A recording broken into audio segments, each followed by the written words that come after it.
아멘. 주 예수여, 지나간 한 주간 동안 이런 모양 저런 모양으로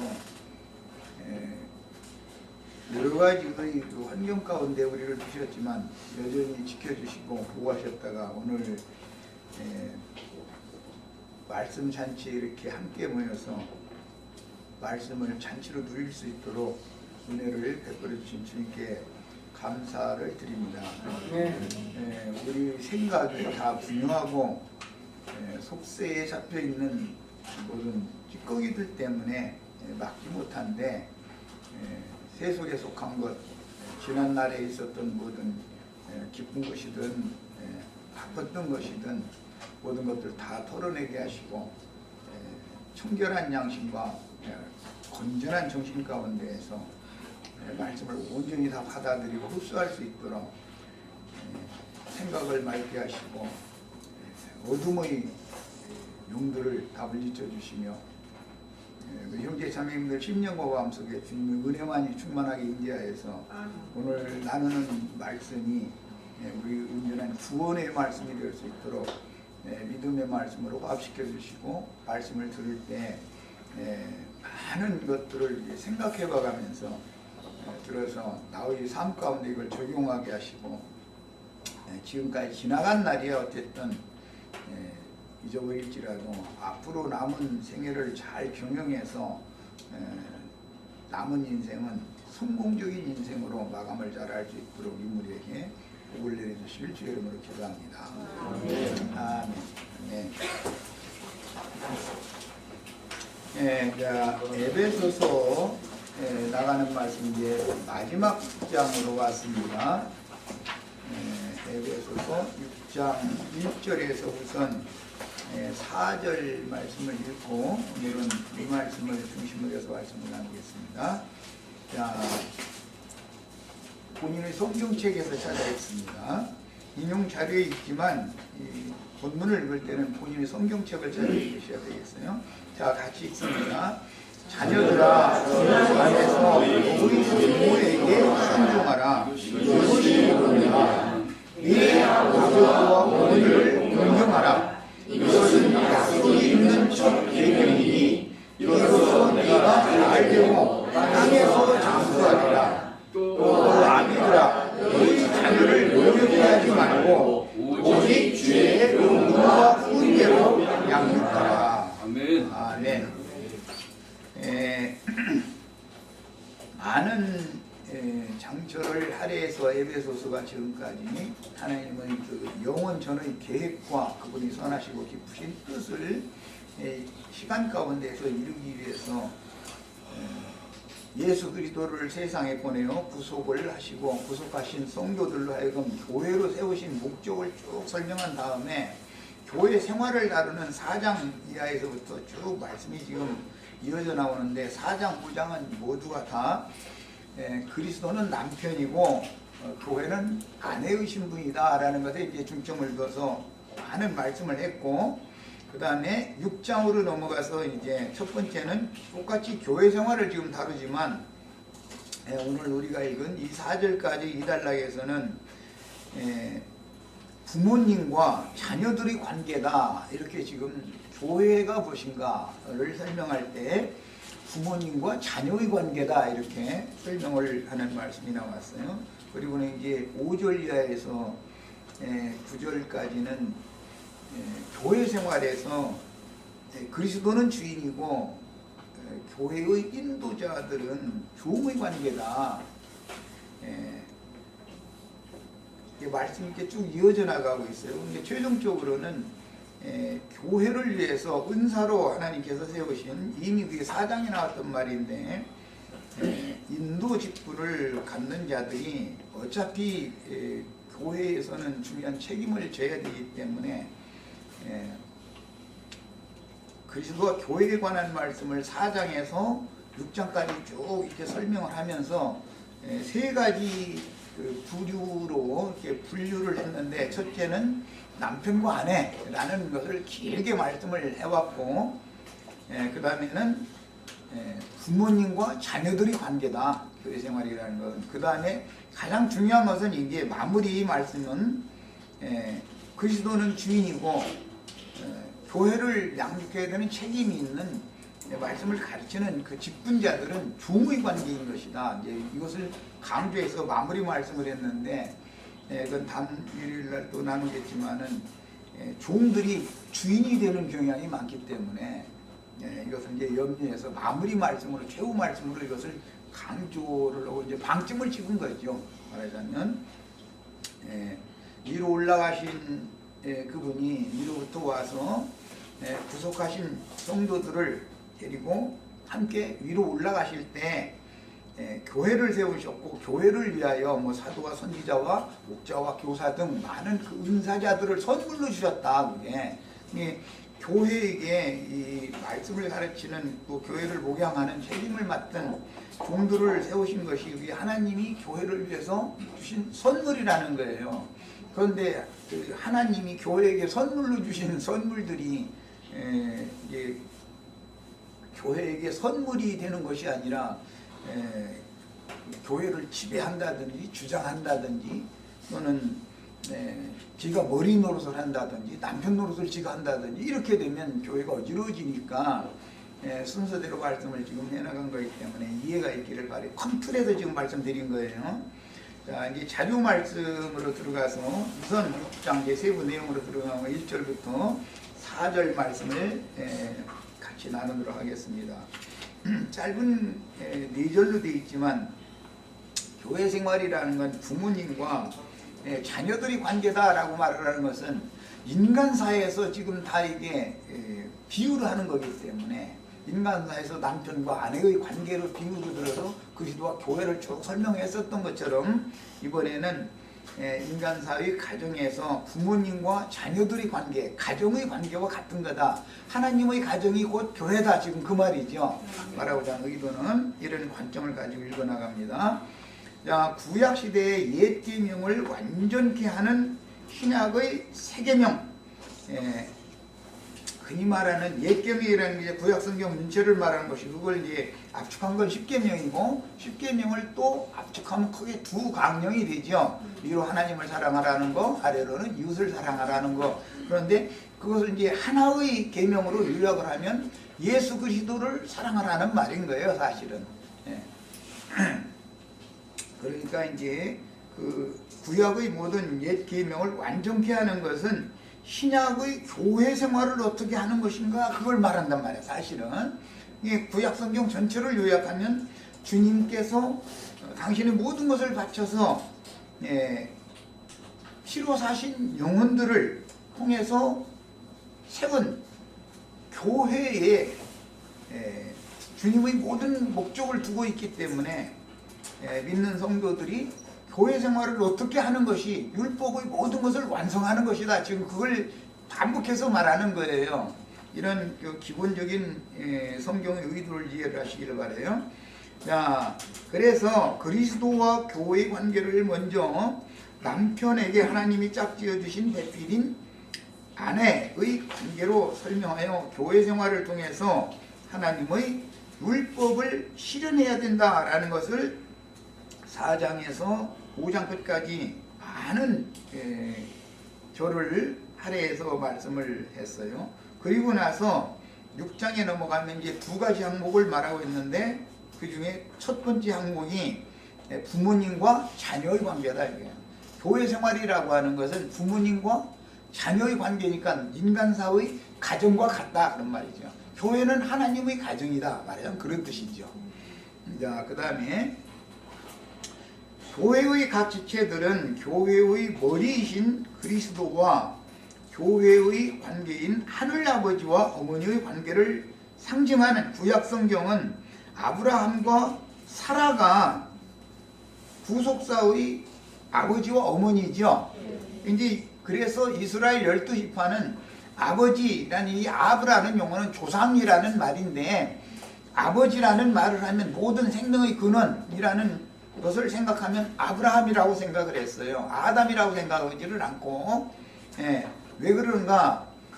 아브라함은 믿음의 조상이다 이거예요. 믿음으로 말미암는 아버지다, 믿음의 아버지다 그런 말이야. 그래서 히브리인들은 아담은 땅의 아버지지만 하와는 땅의 어머니죠. 그렇지만 아브라함은 하늘의 아버지다. 아브라함의 아내인 사라는 하늘의 어머니다. 이런 개념을 히브리인들이 갖고 있기 때문에, 그래서 이스라엘 사람들은 아버지라고 하면은 먼저는 아브라함, 그 다음에 어머니라고 하면 사라인데, 이 아브라함을 대표하는 것이 이스라엘 나라의 왕, 대제사장, 선지자였어요. 그래서 왕이나 대제사장이나 선지자 보고는 늘 주라고 불러요. 히브리인들이 생활 관습이에요. 아버지라고 불러요. 네, 이제 구약 성경에 보면 그런 말이 참 많이 나오죠. 저기 열왕기편 이런 데 보면은 엘리사가 엘리야 보고 아버지라고 부르죠. 또 아시아 왕이 엘리사에게 아버지라고 부르잖아요. 왕이면서도 그건 하나님의 사람이었기 때문에 그렇게 부르는 거예요. 이것이 히브리인들의 문화예요. 그런 배경에는 믿음으로 말미암아 하나님과 직접적인 교통이 되는 사람을 염두에 두는 말이다 이거야. 이게 그러니까 아브라함은 하나님과 직접적으로 교통을 한 사람이죠. 그런 개념에서 아브라함을 아버지라고 불렀던 거예요. 이것이 신약 성경에서 이제 육신적인 아버지가 말하는 것은 목적이 아니기 때문에, 영적 아버지를 말하기 때문에, 베드로는 육신적으로 아들을 낳은 적이 있을지도 모르지만 아들이 소개된 적이 없죠. 그러나 아들이 있죠. 누가 아들이었어요? 베드로의 아들? 마가 요한이었어요? 마가였어요. 자, 바울은 육신적으로 혼인을 안 했으니까 아들을 줬을 리가 없지요. 육신적으로는 아들이 없지만 아들이 있지요. 누구라고 그랬어요? 네, 내 아들 디모데야, 내 아들 디도야, 이렇게 불러요. 그러니까 이것은 전부 영의 세계에서 지금 성경은 말한다라는 말이에요. 육신의 세계에서 딸 아들 이렇게 두어서 가정을 이루는 것은 영의 세계의 가정에 대한 그림자 표상이 되는 것이다, 그런 뜻인 거예요. 이런 성경이 말하고자 하는 개념을 이해를 먼저 하셔야 에베소서가 말하는, 이건 전부 교회 생활에 대해서 지금 말하는 건데, 세상의 부모님과 자녀들의 관계를 교회 생활에 적용을 한다 그런 말이에요. 이건 영적인 아버지, 영적인 어머니인 것이죠. 교회는 우리 각 믿는 성도들의 어머니인 거예요. 아버지는 뭐 교회의 주인이신 그리스도죠. 말 것도 없어요. 이것을 이제 구체적으로 실행을 할 때는 6장 5절에서 9절 사이에 나오는 그리스도의 종과 그리스도께서 그 종에게 당신의 아내를, 당신의 양을 맡긴 책임을 맡은 인도 직분자가 있단 말이야. 그 사람을 양무리는 영적 세계에 가서는 이제 아버지로, 또 양무리는 자녀로 이렇게 부른단 말이야. 그래 요한 1, 2, 3, 4 이런 데 보면은 내 자녀들이, 요한이 사실은 에베소에 있는 교회가 또는 어떤 지역에 있는 교회들이 요한이 낳은 육신적인 자녀들이 아니죠. 교회를 말할 때 내 자녀라 그렇게 말하고, 부녀여 네 자녀들이 또 이렇게 말하죠. 그러니까 그 부녀라고 하는 것은 어떤 연세 드신 이제 자매님을 염두에 두고 한 말이지만, 그 이제 그때 당시 상황으로서는 그 교회를 그 자매님이 책임을 지고 있었기 때문에 그런 봉사를, 어머니와 같은 봉사를 하셨기 때문에 이제 서류상에는 그렇게 표현을 한 것이지만, 실제는 교회 전체를 대표한다 이거예요. 이스라엘의 아버지 하면 이스라엘의 왕은 이스라엘 전체를 대표했기 때문에, 대제사장은 이스라엘 전체를 대표했기 때문에, 어떤 시대에 어떤 선지자가 이스라엘 전체를 대표해서 그 이스라엘 전체를 짊어지고 하나님 앞에 나와서 이 백성들을 용서해달라고, 이 백성들이 은혜를 더 달라고 이렇게 해서 그게 하늘 아버지와 직접적으로 교통을 하는 그런 사람을 일러서 우리 양무리들을 그 영적인 관계를 설명할 때는 아버지다, 어머니다 이렇게 표현한다라는 거예요. 이런 이제 기본 개념을 이해를 하셔야 되겠어요. 이제 이런 거를 모르면은 이게 뭐 인간사의 윤리 도덕교훈으로 읽어버리고 그걸 이렇게 설교를 하는 경향이 너무 많죠. 에베소서를 의미를 잘 파악을 못한 목회하는 분들이죠. 이건 인간사가 아니에요. 주 안에서 너희 부모에게 순종하라 그러고, 자녀들을 교훈할 때도 주의 교훈과 훈계로 교훈을 해서 가르쳐라 이렇게 말하잖아요. 세상사 얘기가 아니죠. 이건 전부 주 안에 있는 얘기를 말하는 거예요.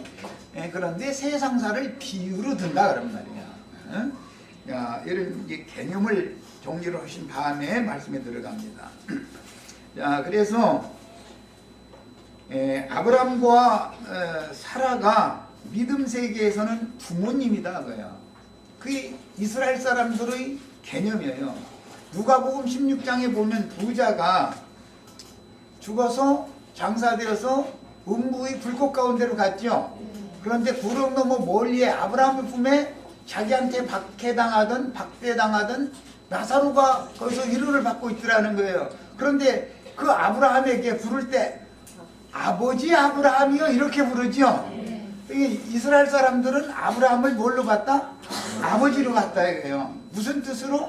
하나님과 직접 교통이 되는 하나님의 아들로 봤기 때문에 그런다는 말이야. 하나님 아버지의 대리자로 봤단 말이에요. 육신의 세계에서. 그런 개념을 이해를 하셔야 돼요. 그래야 에베소서에서 말하는 부모님과 자녀의 관계가 교회 생활의 관계다라는 걸 설명하는 그 이치를 알 수가 있어요. 그 다음에 이제 그 어머니에 대해서는 이제 사라인데, 갈라디아서 4장 5장에 보면 위에 있는 예루살렘은 우리 어머니다. 그는 자유자로서 사라를 염두에 두고 하는 말이죠. 사라는 우리 어머니다 그래요. 그런데 오늘 이제 말씀에도 약속 있는 첫 계명 얘기를 할 때 이 약속이라는 것은 무슨 뜻을 말하는 게 창세기 18장에서 인용하는 말이에요.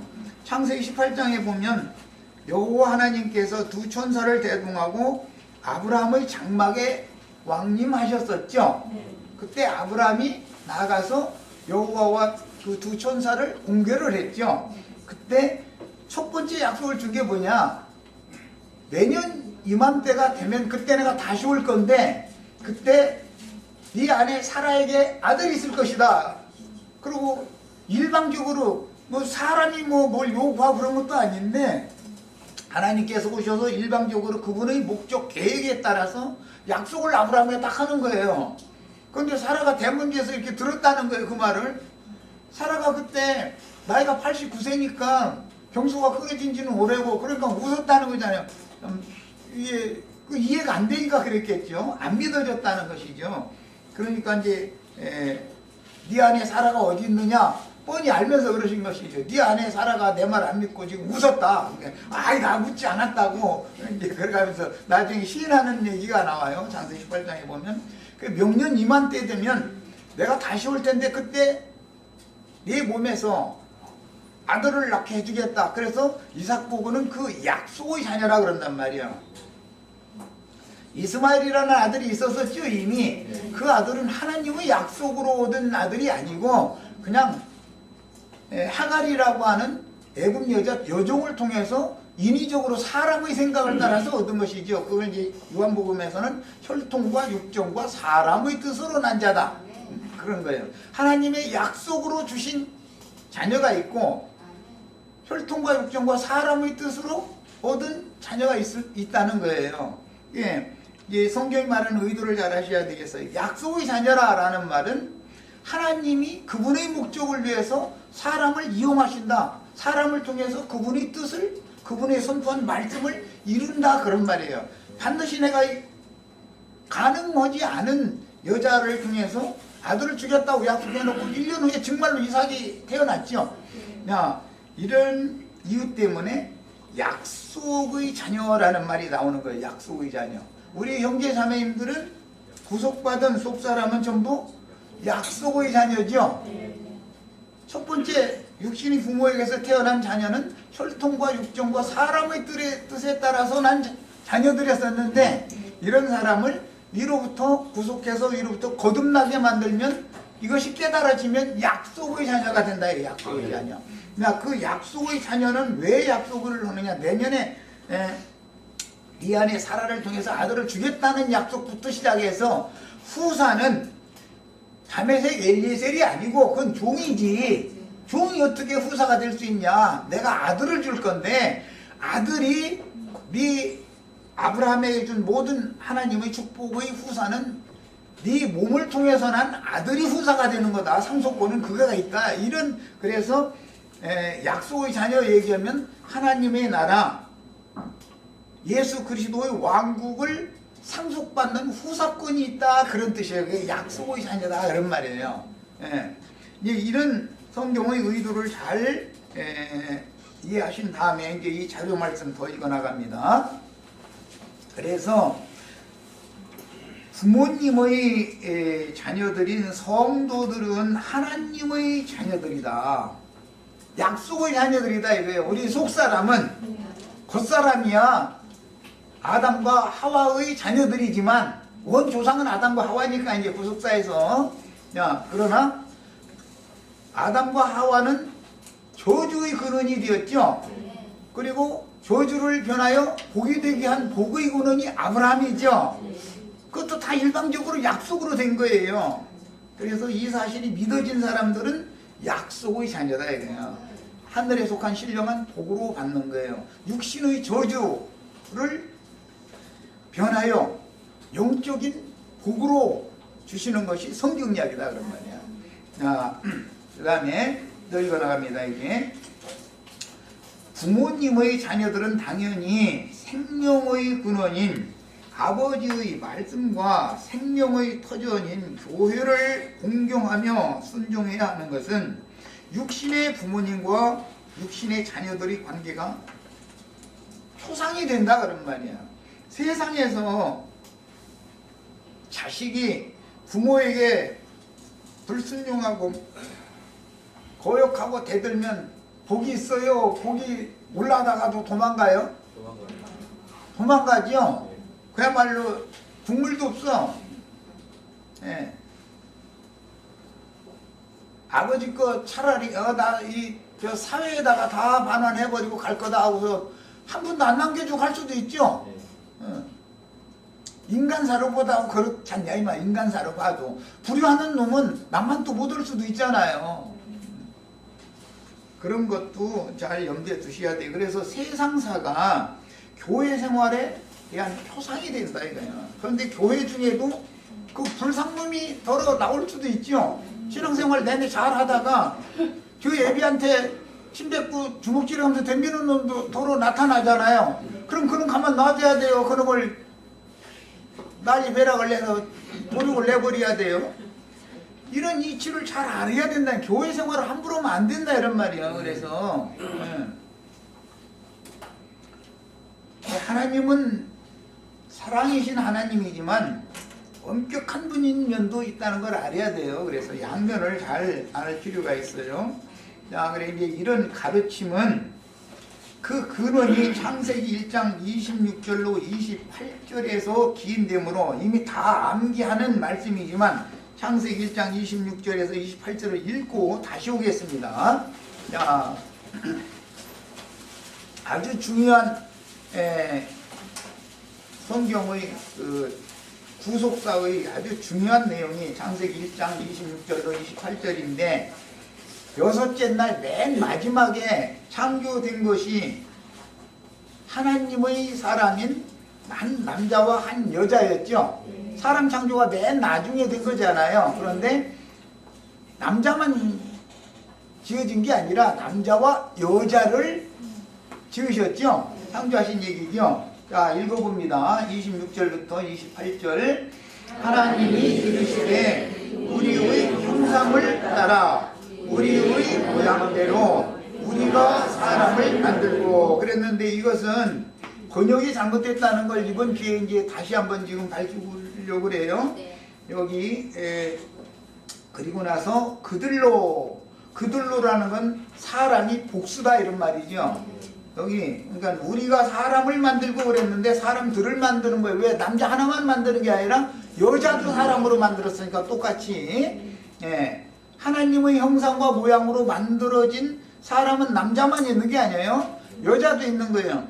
자, 그래 28절에 마지막에 가면 이제 생육하고 번성하라 그러는데 남자 혼자는 생육 번성이 돼야 안 돼요? 네. 여자 혼자 있으면 생육 번성이 돼야 안 돼요? 네. 그래서 남자와 여자에게 이렇게 중요한 거예요. 여기 사람이 뭐를 단수로 번역을 했는데 이게 원래 복수여야 된다 그래 복수. 자, 그래서 하나님이 27절에 26절에는 우리라고 해놓고 여기 와서는 자기 형상이라고 27절에 그랬죠. 자, 자기와 우리는 전혀 개념이 다르죠. 우리는 여럿이 하나님 창조자가 여럿이라는 뜻이 돼버리니까 우리가 하면 그건 말이 안 맞는 것이에요. 원리대로 하자면 내가 하단 말이야. 그냥 그 문자상으로 봐도 그렇단 말이에요. 지금 번역을 너무 잘못해놨기 때문에 이걸 내가 자꾸 지적을 하는데 삼위일체 교리를 주장하는 사람들이 세계에서는 내 말이 몇 개 들어가들 안 해요. 이건 성경 번역을 다 다셔야 돼. 지금 잘못하고 있어요. 하나님이 엘로힘이라는 용어가 복수다 이걸 갖고 내밀어요. 그러면 창세기 1장 1절에 그럼 하나님들이 천지를 창조하셨다 해야지 왜 거기는 하나님이라고 해놨어? 나머지는 똑같이 다 엘로힘이랑 똑같은 단어인데 다른 데는 복수 형태 중에서 최상급의 그 더라고 하는 정관사를 꼭 붙여서 사용하는 최상급으로 번역을 다른 데는 다 해놨어요. 똑같은 단어인데 그리고 나서는 26절에 와서 갑자기 우리라고 번역을 해버리니까 얼마나 이게 성경 번역이 애매모호냐 이거예요. 전부 그 앞에 다 하나님이 하면 전부 엘림 똑같은 단어예요. 그런데 다른 데서는 최상급의 단어를 번역을 그렇게 해놨단 말이야.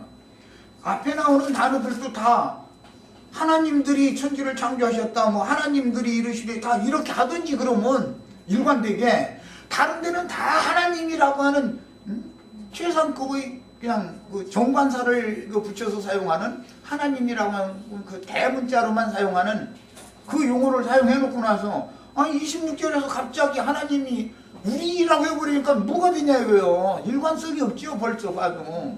그리고 문자상으로 봐도 27절에 자기 형상 하나님이 자기 형상이라면 이것은 1인칭이고 단수잖아.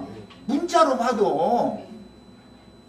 성경은 다 일관되게 번역을 해야만 누구도 인정을 다 할 수가 있는 거예요. 그런데 이렇게 번역을 잘못하게 된 것은 삼위일체 교리를 지어내고 신봉하는 사람들이 성경을 번역을 했기 때문에 거기에 근거해서 이게 잘못된 거예요. 이런 걸 우리는 꼭 바로잡아야 되겠어요. 누가 뭐라고 얘기해도 기독교가 뭐 수천만 명이 다 하나님이 삼위일체 셋이면서 한 분이다 이런 주장을 해도 우리는 아니다. 성경대로 우리는 하나님 한 분이라고 돼 있다. 그 말같잖아. 그러지 말으라고.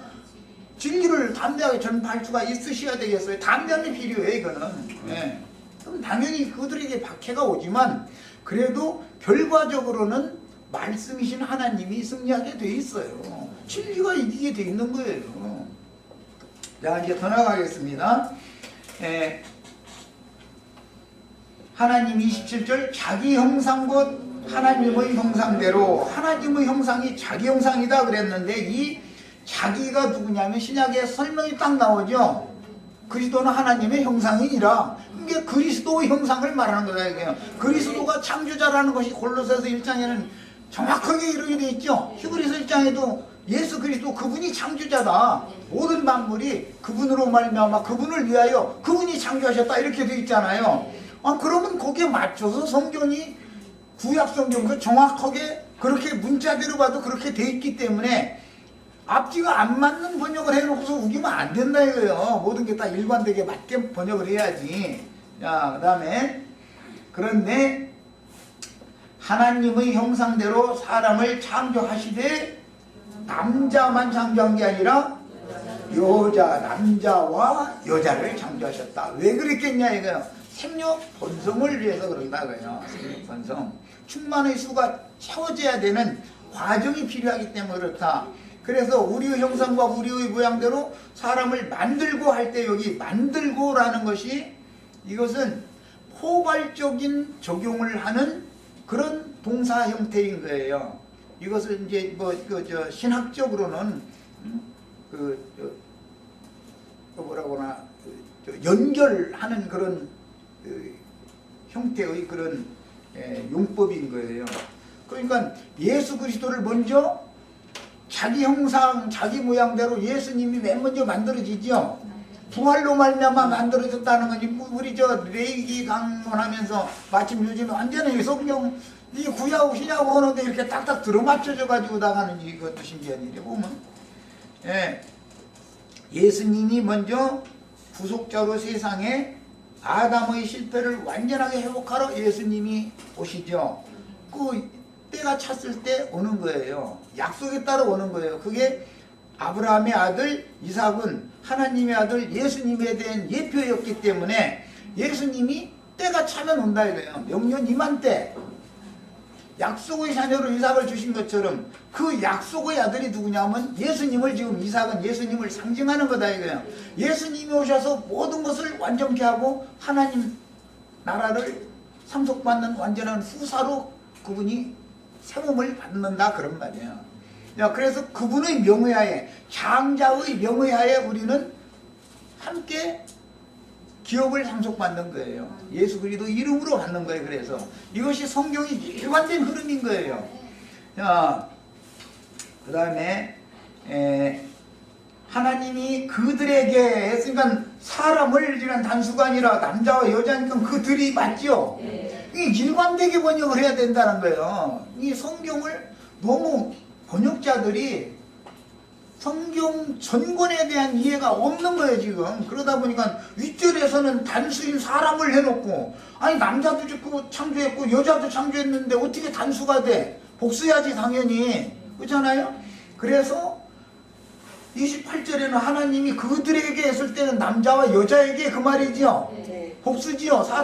사람들이 해야 된단 말이야. 그들에게 복을 주시며, 이 복이 하늘에 속한 신령한 복이다 라는 거예요. 아담을 통해서 들어온 저주를 변하여 복이 되게 해서 복을 주신 거예요. 이 예표의 사람이 누구였냐? 구약 성경에는 아브라함이었다 이거예요. 아담의 저주를 변하여 아브라함이 복의 근원이 되게 하셨죠. 이 말은 무슨 뜻이에요? 저주받은 세상의 모든 것들을, 저주를 예수님이 홀로 담당하시고 우리에게 성령을 보내셔가지고 그 성령은 복을 주는 영이다 이거예요. 복을 주는 영. 예수는 그러니까 우리에게 복을 주러 오셨죠. 예수가 뭐 요즘에 이제 또 마침 또 12월 달이 돼가지고 예수님 생일잔치 날이 곧 돌아온다고 이제 이러고 이제 그러는데, 예수를 세상에 보내신 것은 약속의 때가 되었기 때문에 때가 참에 아들을 보내는 거란 말이야. 그게 약속의 자녀를 이루어야 되기 때문에 그런 거예요. 예수님이 오시면은 뭐를 하려고 왔다고요? 육체의 저주를 제거시켜버리고 하늘에 속한 영의 사람으로 재창조해서 신령한 복을 주러 오신 분이다 그런 말이에요. 네. 자, 이렇게 복을 받은 사람들이 이제 예수님과 12 제자만 딸랑 이렇게 있으면 돼요 안 돼요? 교회를 통해서 자꾸 전도를 해서 생육하고 번성해서 충만의 수가 차야죠. 이것이 이미 창세기 1장에 암시가 되어 있는 것이 역사상이 그대로 이루어지는 일이다 그런 말이에요. 이것이 에베소서 우리가 나누는 교회단 말이야. 그리스도와 교회의 비밀이다 이것이. 예.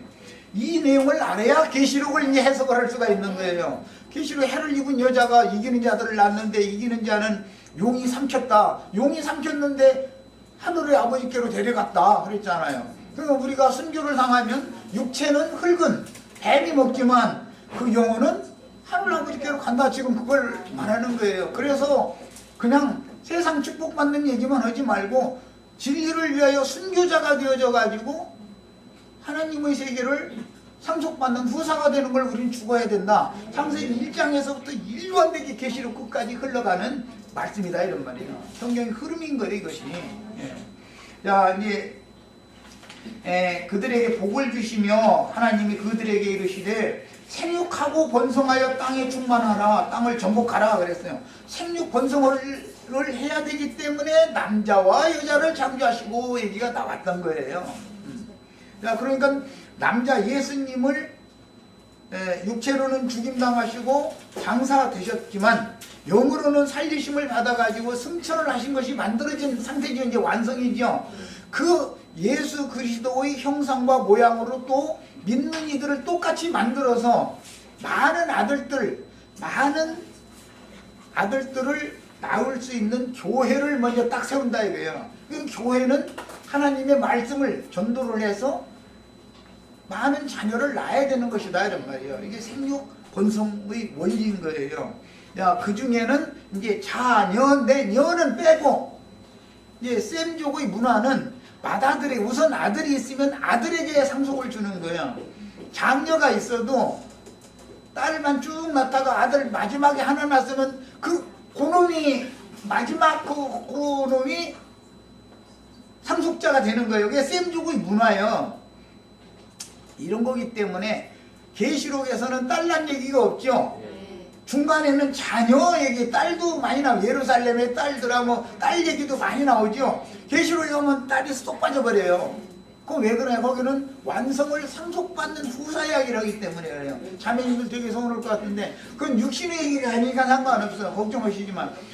그래서 교회에 와서는 하나님 아버지여 이 사랑하는 딸에게 복을 주시옵소서 그렇게 절대 기도하시지 말라고.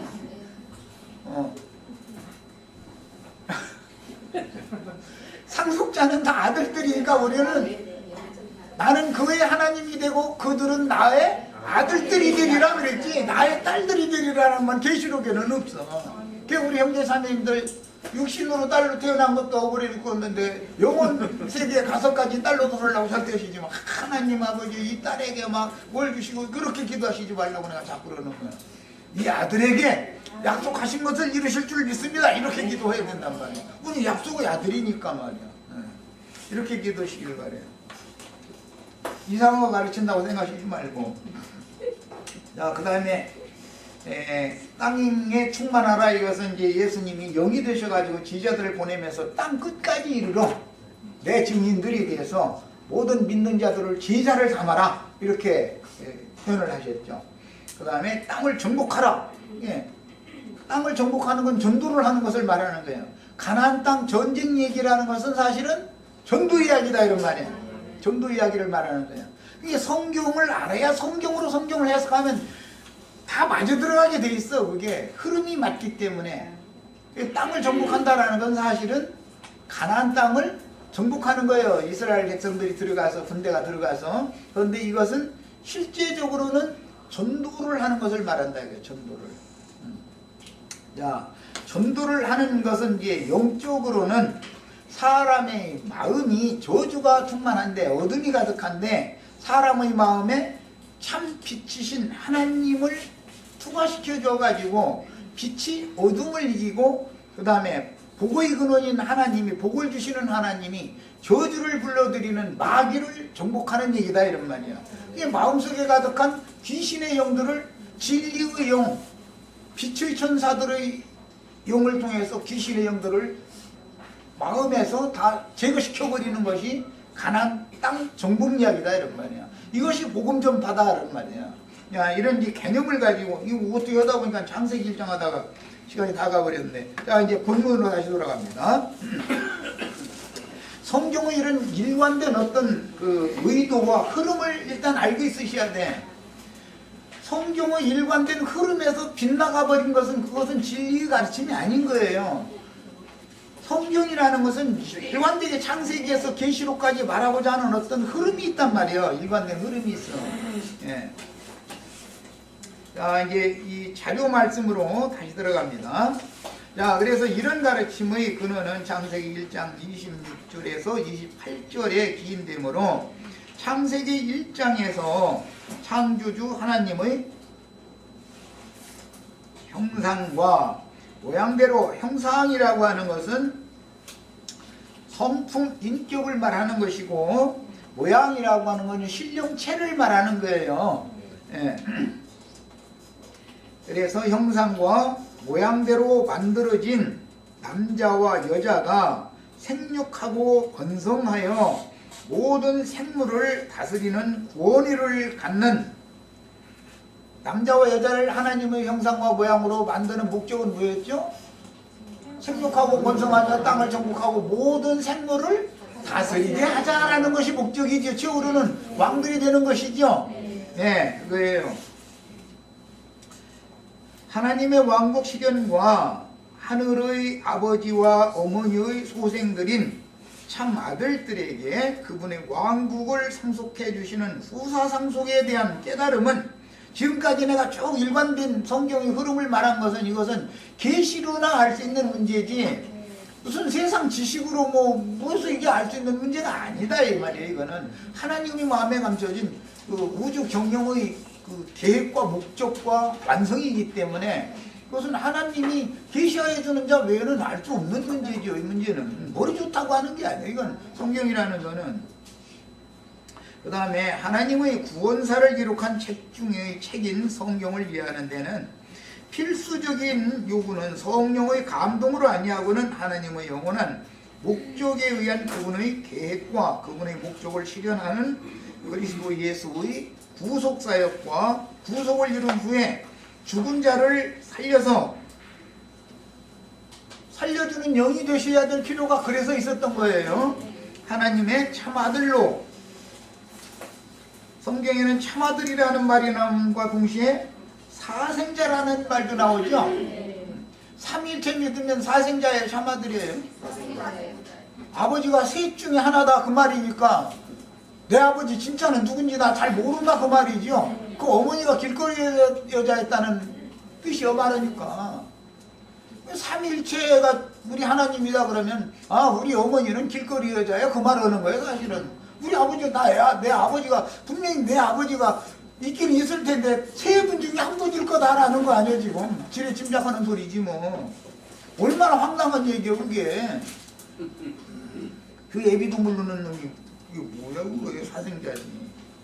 그 다음에 인용한 창세기 1장 26절 문구의 형상을 따라 모양대로 만들고 라는 문구에서 공이 사용되는 1인칭 공성 복수의 형태는 매우 중요한 진리를 감춰두고 있습니다.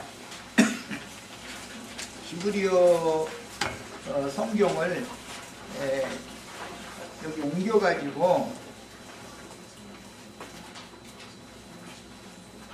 문법의 구호를 이렇게 줄여가지고 구태여 이렇게까지 설명을 해야 되는 것은 기독교계가 너무 안 맞는 번역을 해놨기 때문에 이것에 반기를 들고 정확하게 증거를 대가면서 당신들도 보고 나도 보는 성경은 이렇지 않냐라고 증거를 대야 되기 때문에 이 히브리어 성경을 인용을 한 거예요. 저기 그 CXP가 모양대로에도 있고 이제 히브리어는 오른쪽에서 왼쪽으로 읽어가요. 우리 그 한글은 왼쪽에서 오른쪽으로 읽잖아요. 한 줄 끝나면 또 다시 왼쪽으로 가서 읽잖아요. 그러나 히브리어는 글을 쭉 쓰면 오른쪽에서 왼쪽으로 읽고 다시 오른쪽으로 가서 왼쪽으로 읽어가 그게 차이가 있어요.